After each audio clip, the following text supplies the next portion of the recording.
পুজোর আগেই ঢুকবে ৫,০০০ টাকা করে সরাসরি ব্যাংকের অ্যাকাউন্টে। ফর্ম ফিল আপ চালু হয়ে গেছে সারা রাজ্য জুড়ে। যদি এখনও আবেদন করে না থাকেন, কী করে আবেদন করবেন, এই ফর্মটায় ফিল আপ করে জমা করবেন কী করে সমস্তটা দেখাবো। ফর্ম কোথায় পাবেন সেটাও জানিয়ে দেবো, কী কী কাগজ লাগবে সমস্ত বিষয়টা জানাতে আজকের এই ভিডিও। যদি আপনিও পরিযায়ী শ্রমিক হয়ে থাকেন তাহলে ভিডিওটিকে মনোযোগ সহকারে লাস্ট অবধি কন্টিনিউ করবেন। স্টেপ বাই স্টেপ আপনাদেরকে দেখিয়ে দেবো এই ফর্মটা আপনাদের কী করে ফিল আপ করতে হবে, কারণ এই ফর্মটা যদি সঠিকভাবে ফিল আপ না করেন তাহলে কিন্তু আপনার টাকা পাবেন না। ঠিক আছে, মুখ্যমন্ত্রী কিন্তু সরাসরি বলে দিয়েছে আবেদন করার পরেই কিন্তু আপনাদেরকে ৫,০০০ টাকা সরাসরি দেওয়া হবে। এরপর কিন্তু আপনাদেরকে মাসে মাসে ৫,০০০ টাকা দেওয়া হবে। তো সুতরাং যদি পুজোর আগে আপনারা আবেদন করে মঞ্জুর করে নিতে পারেন তাহলে কিন্তু টাকা ব্যাংকে ঢুকবে। তো সেক্ষেত্রে ফর্মটা সঠিকভাবে ফিল আপ করতে হবে। কী করে করবেন চলুন সেটা দেখিয়ে দিচ্ছি। এই ফর্মটা কোথায় পাবেন, আপনারা অফিসিয়াল ওয়েবসাইটে পেয়ে যাবেন। ঠিক আছে, তাছাড়াও আমরা টেলিগ্রামে দিয়ে দেবো, সেখান থেকেও নিতে পারবেন। তো অনলাইনে কী করে ডাউনলোড করবেন সেটাও আপনাদেরকে দেখিয়ে দেবো। তার আগে দেখে নিন কী করে ফর্ম ফিল আপটা করতে হবে। এখানে দেখতে পাচ্ছেন, এখানে কিন্তু ব্যক্তিগত তথ্য আপনাকে সঠিকভাবে ফিল আপ করতে হবে। একটা ছবি বানাবেন পাসপোর্ট সাইজের, এটা ছবিটা এখানে বসাতে হবে, আঠা দিয়ে বসিয়ে দেবেন। এবার কী করতে হবে, আপনার নাম এখানে লিখতে হবে, আবেদনকারীর নাম। স্টার মার্ক যেগুলো রয়েছে এগুলো কিন্তু দিতেই হবে, দেখুন স্টার মার্ক রয়েছে। ঠিক আছে, তো সেগুলো কিন্তু বসাতেই হবে। আপনার নাম দিতে হবে, আপনার মোবাইল নাম্বারটা দিয়ে দেবেন, আপনার বাবা বা স্বামীর নাম এখানে দেবেন, লিঙ্গ কী রয়েছে পুরুষ না মহিলা বা অন্যান্য সেটা আপনি এখানে টিক দিয়ে দেবেন, শুধু এখানে এভাবে টিক মার্ক দিয়ে দেবেন। এরপর আপনার ধর্ম কী সেটা এখানে লিখে দেবেন, লিখে আপনার জাতি কি এসসি এসটি ওবিসি না ইউআর ক্যাটাগরির সেটা এখানে আপনাকে লিখে দিতে হবে। যদি এসসি হয়ে থাকেন তাহলে এভাবে এসসি লিখবেন, ওবিসি হলে ওবিসি এভাবে লিখে দেবেন। এরপর জি নাম্বারে বলা হচ্ছে জন্ম তারিখ, আপনার ডেট অফ বার্থ এই বক্সটাতে লিখে দেবেন। আপৎকালীন ফোন নাম্বার স্টার মার্ক রয়েছে দিতেই হবে। ঠিক আছে, এখানে আরও একটা ফোন নাম্বার আপনাকে দিতে হবে। এখনকার দিনে কিন্তু সবারই দুটো সিম কার্ড রয়েছে, তো সেক্ষেত্রে আপনি আরেকটা নাম্বার এখানে দিয়ে দেবেন। আপনার আধার কার্ডের নাম্বারটা এখানে দেবেন। এরপর খাদ্যসাথী মানে রেশন কার্ড নাম্বার এখানে দিয়ে দিতে হবে। ভোটার কার্ডের নাম্বার আপনাকে এখানে দিতে হবে। ঠিক আছে, আপনার ভোটার কার্ডের যে নাম্বার সেটাও এখানে দিতে হবে। এরপর দেখুন দ্বিতীয়ত বলা হচ্ছে স্থায়ী ঠিকানা, আপনার যেখানে বাড়ি সেই ঠিকানা আপনাকে এখানে দিতে হবে। এখানে মহকুমার নাম লিখতে হবে, আপনি ব্লক না মিউনিসিপ্যালিটি না কর্পোরেশনে থাকেন সেটা আপনি এখানে লিখবেন। এরপর গ্রাম পঞ্চায়েত না ওয়ার্ডে থাকেন আপনি সেটা এখানে লিখবেন। যদি গ্রাম পঞ্চায়েতে থাকেন তাহলে গ্রাম পঞ্চায়েতের নাম, আর ওয়ার্ডে থাকলে ওয়ার্ডের নাম এখানে লিখে দেবেন। এরপর থানার নাম এখানে লিখতে হবে, পিনকোড দিয়ে দেবেন এখানে। ঠিক আছে, আপনার যে পিনকোড রয়েছে সেটা। এবার তৃতীয়ত বলা হচ্ছে কর্মক্ষেত্রের ঠিকানা, এটা কিন্তু কোনোভাবেই ভুলভাল করা যাবে না, একদম সঠিকভাবে ফিল আপ করতে হবে, আদারওয়াইজ কিন্তু টাকা ব্যাংকে ঢুকবে না। ঠিক আছে, কর্মক্ষেত্রের ঠিকানা ABCD দেওয়া আছে, এর মধ্যে যে কোনো একটা দিতে হবে। দেখুন A রয়েছে, B রয়েছে, C রয়েছে, D রয়েছে, যে কোনো একটা আপনাকে ফিল আপ করতে হবে। তো কাদের জন্য কোনটা সেটা হচ্ছে, দেখুন যদি আপনি ভারতবর্ষেই রয়েছেন, আমাদের নিজের দেশেই রয়েছেন, তো সেই দেশে থেকে আপনি পশ্চিমবঙ্গ থেকে অন্য রাজ্যে কাজ করতে গেছেন তাহলে আপনার জন্য এটা। ঠিক আছে, আর কোনোটা ফিল আপ করতে হবে না, শুধু এটা ফিল আপ করবেন। ঠিক আছে, আপনি কাজ করছেন বাইরের রাজ্যে, তো সেই রাজ্যের নাম কি বা কেন্দ্রশাসিত অঞ্চলে যদি আপনি কাজ করতে গেছেন তাহলে তার নাম কি সেটা লিখতে হবে। ঠিক আছে, আপনি যে রাজ্যে গেছেন তার নাম এখানে লিখবেন, তার থানা কী রয়েছে, আপনি যে এলাকায় কাজ করছেন সেখানকার এলাকার থানা কী রয়েছে সেটা এখানে লিখবেন। বাস আপনার জন্য কমপ্লিট। এবার যে সমস্ত আবেদনকারী যারা আবেদন করবেন দেশের বাইরে থাকেন, ভালো করে বুঝবেন, তাদের কিন্তু এখানে দেশের নাম লিখতে হবে। ধরে নিলাম আপনি দুবাইতে থাকেন, তাহলে এখানে দুবাই লিখে দেবেন। ঠিক আছে, এবার কর্মস্থলের ঠিকানা কী রয়েছে, আপনি যে দুবাই যেখানে কাজ করেন সেখানে ঠিকানাটা কী রয়েছে সেটা এই বক্সে লিখতে হবে। এবার আপনার তো পাসপোর্ট অবশ্যই আছে, যেহেতু দুবাইতে আপনি গেছেন, ভারতের আপনি যে কোনো বাইরের দেশে কাজ করতে গেছেন, তো পাসপোর্ট তো আপনার রয়েছে, তো সেই পাসপোর্টের নাম্বার এখানে বসাতে হবে। তো এটা কাদের জন্য, যারা দেশের বাইরে, আর এটা কাদের জন্য, যারা দেশে থেকে অন্য রাজ্যে কাজ করতে গেছে। হয়ে গেল।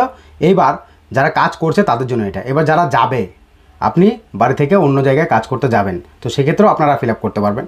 দেখুন C নাম্বার বলা হচ্ছে, তো C নাম্বারটা কাদের জন্য ফিল আপ হবে, C নাম্বারটা যারা দেশে থেকে অন্য রাজ্যে কাজ করতে যেতে চাইছে তাদের জন্য। ঠিক আছে, আমি ধরে নিলাম আপনি কেরালাতে কাজ করতে যাবেন, তো সেই ক্ষেত্রে এখানে আপনি ভারত লিখবেন আর এখানে কেরালা লিখে দেবেন। তো যারা যেই রাজ্যে যেতে চাইছেন কাজ করতে সেটা এখানে লিখবেন, এরপর থানা এখানে লিখে দেবেন। এবার D নাম্বার কাদের জন্য বুঝতেই পেরে গেছেন, যারা দেশের বাইরে যেতে চাইছে, তো সেই দেশের নাম লিখবেন, কর্মস্থলের ঠিকানা লিখবেন আর পাসপোর্ট নাম্বার এখানে লিখে দেবেন। ব্যাস আমাদের কাজ এখানে শেষ। এবার 4-এ বলা হচ্ছে কাজের ধরন, আপনি যে কাজ যেখানে করতে গেছেন বা যাবেন সেক্ষেত্রে সেখানে কাজের ধরন কি আপনার, এখানে কিন্তু অনেকগুলো নাম রয়েছে, এগুলো থেকে যদি একটা হয় তো হবে, আর যদি আপনি অন্য কোনো কাজ করে থাকেন তাহলে এই যে এখানে দেখুন ফাঁকা জায়গা রয়েছে এখানে লিখে দেবেন। ঠিক আছে, এবার আপনি যেই দিন বাইরে যাওয়ার দিন আপনার যে ডেটটা সেটা এখানে লিখে দেবেন। এবার প্রতিদিন কত টাকা আপনি পারিশ্রমিক পান, 500, 700, 800, 1000 কত টাকা পান সেটা আপনি এখানে লিখে দেবেন প্রতিদিন হিসাবে। এবার 5-এ বলা হচ্ছে স্বনিযুক্ত বা এজেন্ট দ্বারা নিযুক্ত নাকি এজেন্ট ছাড়া নিযুক্ত না অন্যান্য ব্যক্তি দ্বারা নিযুক্ত সেটা আপনাকে এটা ফিল আপ করতে হবে। ঠিক আছে, আপনি যদি এজেন্ট দ্বারা গিয়ে থাকেন তাহলে সেই ক্ষেত্রে এখানে এজেন্টের নাম কী রয়েছে বা অপর ব্যক্তির নাম কী রয়েছে সেটা এখানে লিখতে হবে, তার মোবাইল নাম্বার কী রয়েছে সেটা এখানে লিখতে হবে, তার ঠিকানা কী রয়েছে সেটা এখানে লিখতে হবে, নিয়োগকর্তার নাম কী সেটা এখানে লিখতে হবে, তার মোবাইল নাম্বার দিতে হবে, আর নিয়োগকর্তার ঠিকানা কী রয়েছে সেটা এখানে লিখতে হবে। হয়ে গেল।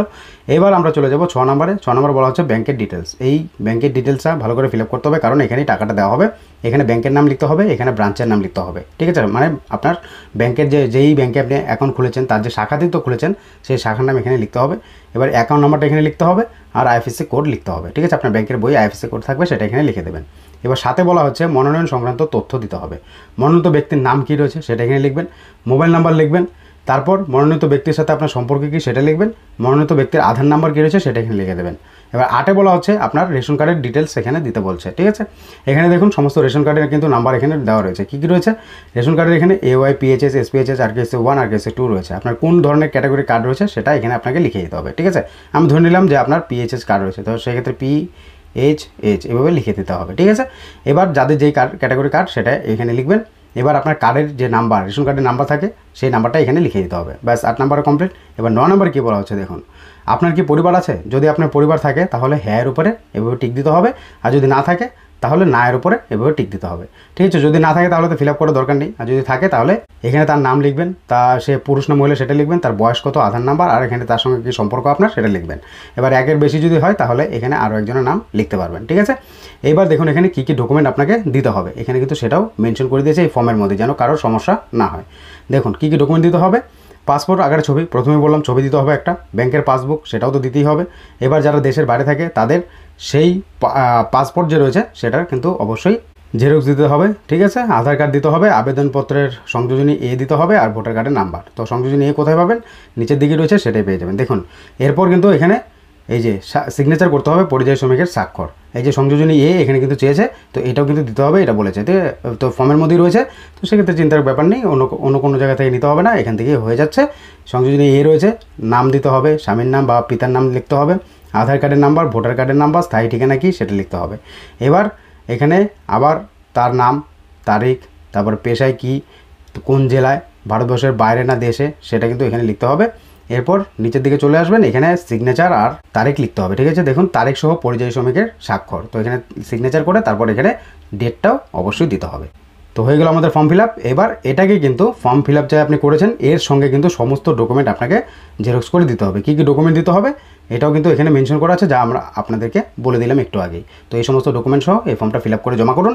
যখনই আপনার আবেদন অ্যাপ্রুভ হয়ে যাবে, আপনি যদি বাড়িতে আসতে চাইছেন তার জন্য কিন্তু সরকার এককালীন 5,000 টাকা দেবে, ঠিক আছে, বাড়িতে আসার জন্য। এবার তারপর কিন্তু আপনাদেরকে যতদিন পর্যন্ত কাজ না হবে 5,000 টাকা করে মাসে মাসে দেবে, ঠিক আছে। তো সেই 5,000 টাকা প্রথমে যেটা দেওয়া হবে সেটা আপনাকে বাড়িতে আসার যে খরচ সেটার জন্য 5,000 দেওয়া হবে। এবার বাড়িতে আসার পর যতদিন পর্যন্ত কাজ না হবে 5,000 টাকার মাসে দেবে, সেটা মুখ্যমন্ত্রী বলেছে। তো কারা কারা আবেদন করেছেন অবশ্যই জানাবেন, যারা করেননি আপনাদের জন্য আবারও ফর্ম ফিল আপ। যদি আপনারা এখান থেকে আরও কিছু জানতে চান কমেন্ট করবেন, অত দেওয়ার চেষ্টা করবো বা ডেডিকেটেড ভিডিও বানিয়ে দেবো।